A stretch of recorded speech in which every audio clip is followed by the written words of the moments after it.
So in the last lesson, we looked at a linear system of m equations in n unknowns.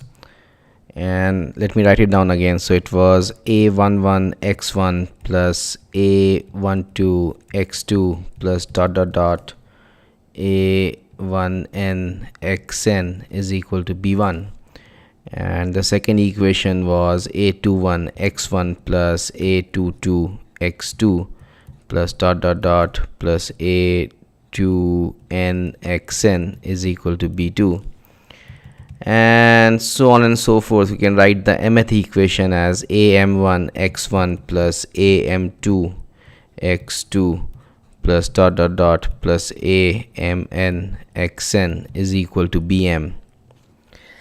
Now from the definition of matrix multiplication, we can write the above linear system as a single equation of the form ax is equal to b, where a is known as the coefficient matrix. So this guy a is known as the coefficient matrix,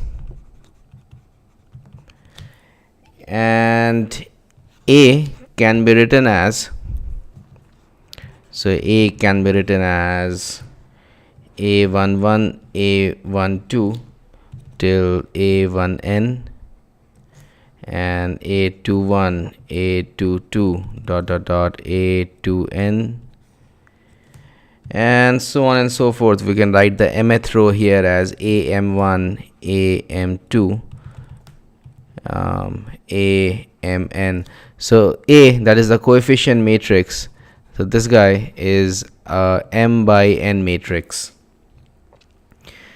and x is the solution vector, and x is equal to x1 x2 dot dot dot till xn, and this is an n by n matrix.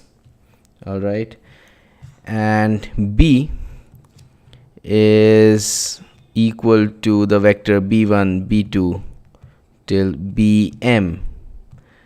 So another way of saying this is that b is an m by n matrix. All right, and you can try out this multiplication to see for yourself that that ax equal to b, represents the above linear system of equations. Okay, and a tilde, so a with a tilde on top, is known as the augmented matrix. So this guy is known as the augmented matrix. All right, and this is equal to a11 a12 till a1n and b1. All right, and again a21 a22 dot dot dot a2n and b2. So we can write the mth row as am1 am2 dot dot dot amn and bm. So the augmented matrix is obtained by adding a column of b, that is, we have added a column of b to the coefficient matrix a, and the augmented matrix defines a system of equations completely, as it contains all the given numbers for a linear system of equations. Before moving along, I wanted to give you guys some geometric intuition behind finding solution for a linear system of equation. So let's consider the following linear system of equation: x plus y equal to 1, and let's say x plus y is equal to 0. And let me draw these guys. Let me draw these two lines on the graph here.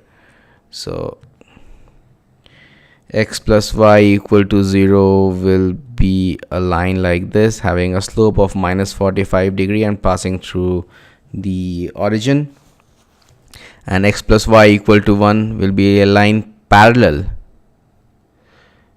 to the first line, and it will have an intercept of 1. So this is 1, and this line is x plus y equal to 1, and this line is x plus y equal to 0. And you can see that these two lines are parallel, so there is no point of intersection, and so there is really no solution for this linear system of equations. So in this case there is no solution. Okay, now let's consider another linear system of equations. So let's consider let's consider x plus y is equal to 1 and x minus y is equal to 0. And again, let me draw these lines on a graph. So x minus y is equal to 0 will be a line with an angle of 45 degree crossing the origin, and x plus y equal to 1 will be a line which will be at an angle of minus 45 degree with an intercept of 1. Okay, so this line here is x minus y is equal to 0, and this line is x plus y is equal to 1.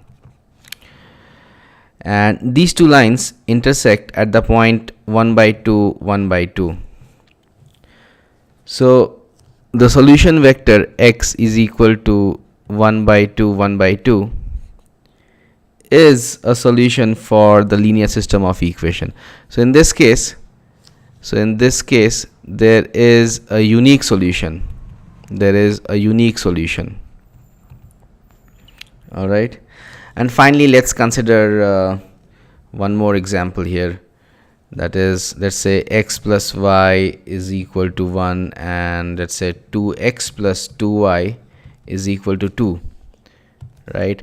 And if you try to plot these two lines on the graph, so let me draw x plus y is equal to 1, and this is 1, 1, 1.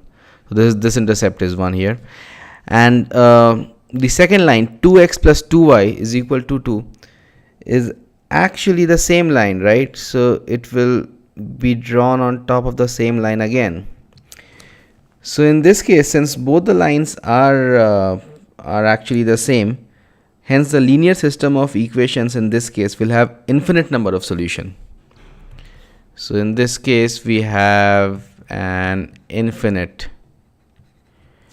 number of solutions. Okay, and what I've done here is that I have shown that I've considered three cases of linear system of equations, two linear system of equations with two unknowns, and I've shown that that linear system of equation can have no solution, a unique solution, or an infinite number of solution. But this is in fact true for a linear system of equations of, let's say, any m equations and in any n unknowns. So basically a linear system of equation will always have either no solution or a unique solution or an infinite number of solutions. Infinite number of solutions. Infinite number of solutions. And it will never be the case that a linear system of equation will have, let's say, 2 solutions or 3 solutions or 4 solutions. No, it will either have a unique solution, or it will have no solution, or it will have an infinite number of solutions. So alright, so that's all I had to talk in this lecture. I'll see you folks in the next lecture.